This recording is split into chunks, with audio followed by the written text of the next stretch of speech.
What's up, guys? This is Game Fiend, Fit of All Games, and I know you're looking at the thumbnail and you're saying, well, another one, and yeah, you're right. Another one is hurt. Luke Harper apparently tore his ACL in the pre-show before this past Monday's night's Raw. So yet another one is hurt. Now that's back-to-back weeks. Because Nedville with the ankle, and now this past Monday, Luke Harper with the ACL. This is bad. Like, NFL concussion bad. I do not remember a time in WWE history where these many superstars were hurt in the same period amount of time. And if so, all under the same company. Because they could have been, various numerous injuries, but they were all spread out through all the companies. But now it's just WWE and TNA, and like 90% of these injuries are all WWE. Yeah, this is bad. I'm gonna say it's a major reason why the build to WrestleMania has been pretty bad. But even for like the last 2 years, the build-ups to WrestleMania has been bad. There hasn't been a proper build to WrestleMania since 30. And then before 30, 29 was bad, 28 was bad. I'm going to say 27. And then you have 26 was okay. But the past 2 years, the build-ups to WrestleManias have been bad. I have a theory about this. And you debate me if you want to in the comment section below. But I think, or I'm giving them too much credit as I say this, I think WWE knows they've hit their peak. They automatically know they have no competition. But I think they know that they've hit their peak. Like, there hasn't, in my opinion, there has not been a WrestleMania better than 18. From top to bottom, that card and the build-up was perfect. They haven't, in my opinion, they haven't matched that WrestleMania. There've been some good ones, but still, no one has ever, they haven't matched 18. I'm comparing it to, like, how Eminem has said that he cannot be as good as the Eminem show. So I think WWE either knows or probably don't know that they have not been as good since WrestleMania 18.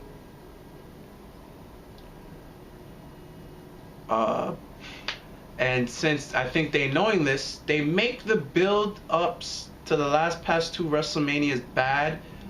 So it makes the WrestleMania pay-per-view itself look bigger than what it is. If that makes sense. Because if you have a crappy 3-month build-up and then WrestleMania is subpar, but compared to the crappy 3 months beforehand, it looks great. So maybe that they're making the build into January all the way up till April 3rd bad, so then they could half-ass the WrestleMania. But then, because everything was so bad in comparison, WrestleMania actually looks good.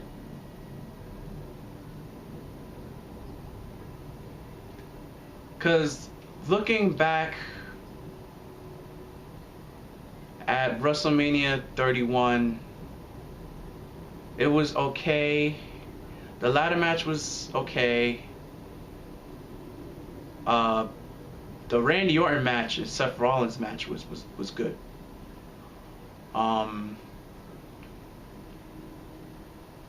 Who did Taker face? Taker faced Bray Wyatt, right? That year? Yeah, that match was okay, but again, Bray Wyatt loses a big match.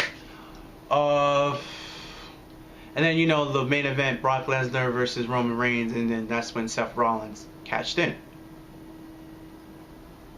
WrestleMania before that, Daniel Bryan beats Triple H, and then Daniel Bryan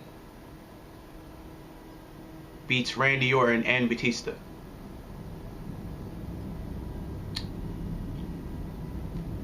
I think Brock beats Taker.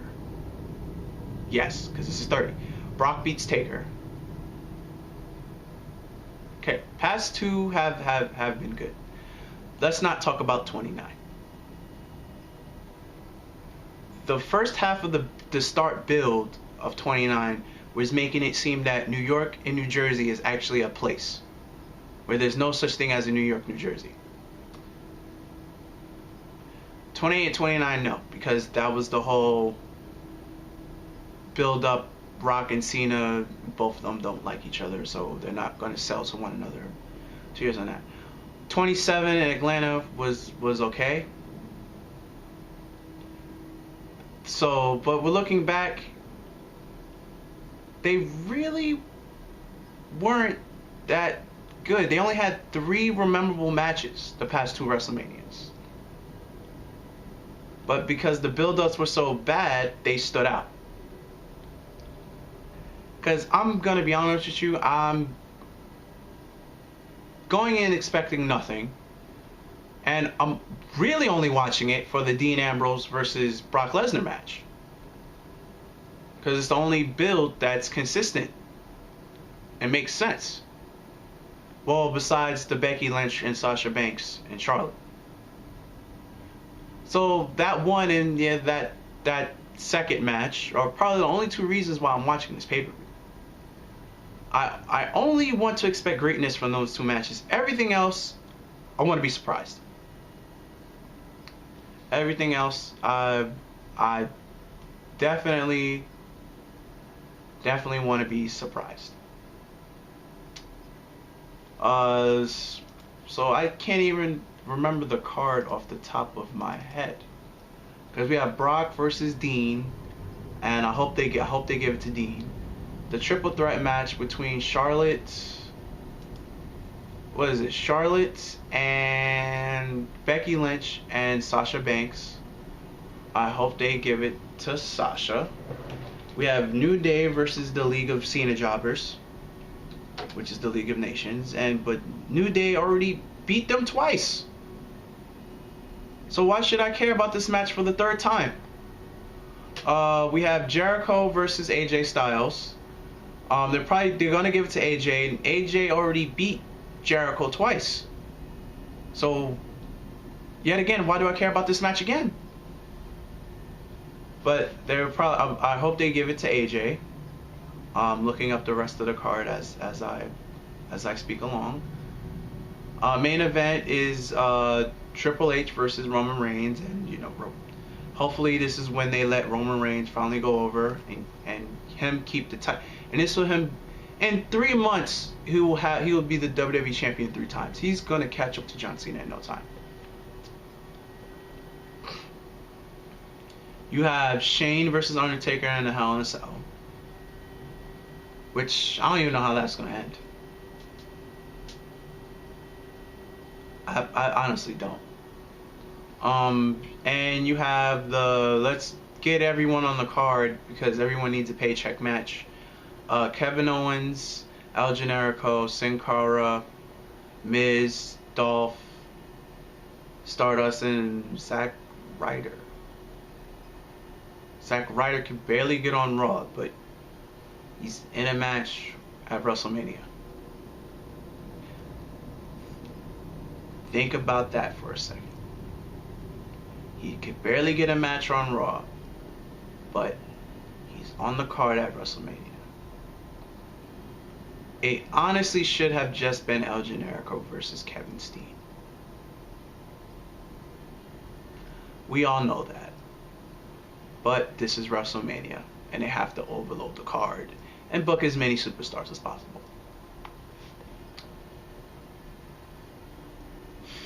And then I think the Andre the Giant Battle Royal, don't know who's in it, don't really care.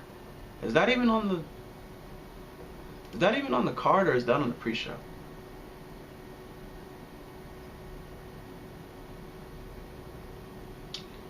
Checking.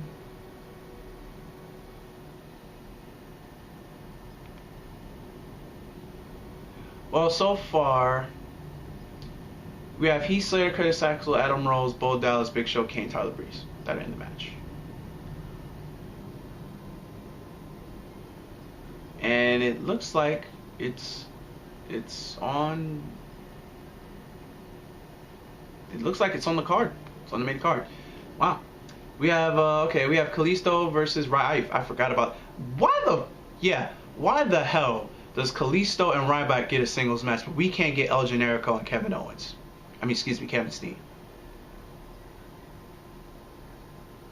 I'd rather have Kalisto thrown into the ladder match because it fits his style, and then have Kevin Steen and El Generico on their own. But I have Kalisto maintaining, which is gonna suck for Ryback. And I already said New Day's beating the League of Cena Jobbers. Is that the match? No, for some odd reason we have the Usos versus the Dudley Boys, and this is not even that should be a pre-show match. That's not even a pre-show match, but it should be a pre-show match. I have the Usos winning. There's no reason, any way, shape, or form why the Dudleys should win that match. So that's pretty much the WrestleMania card in a nutshell so far. Even on paper, this doesn't look like a good WrestleMania. Like I said, I'm only watching it for 2 matches. Feel free to leave your thoughts and comments in the section below. And until next Saturday, guys, I'll see you later. And peace.